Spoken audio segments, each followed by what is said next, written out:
সকলোকে মোৰ অন্য এটা ভিডিঅ'লৈ স্বাগতম জনাইছোঁ। আজি বনাবলৈ লৈছোঁ এক কচু।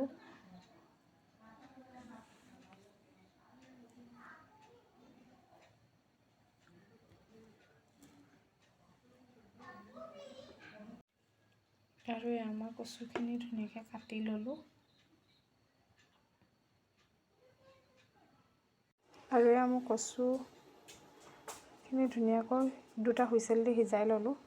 সেইকাৰণে কচুখিনি কি ধুনীয়াকৈ সিজি গৈছে। আৰু এতিয়া মই ইয়াত দিম কুটি লোৱা পিঁয়াজ, কুটি লোৱা জলকীয়া,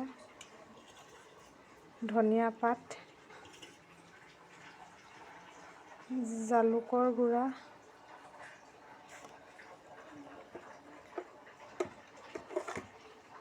জোখমতে নিমখ আৰু কেঁচা মিঠাতেল।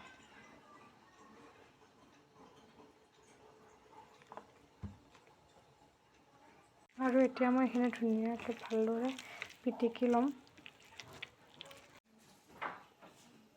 আৰু আমাৰ কচু পিটিকা হৈ গ'ল। কোনে কোনে এনেদৰে কচু পিটিকা খাই ভাল পায়।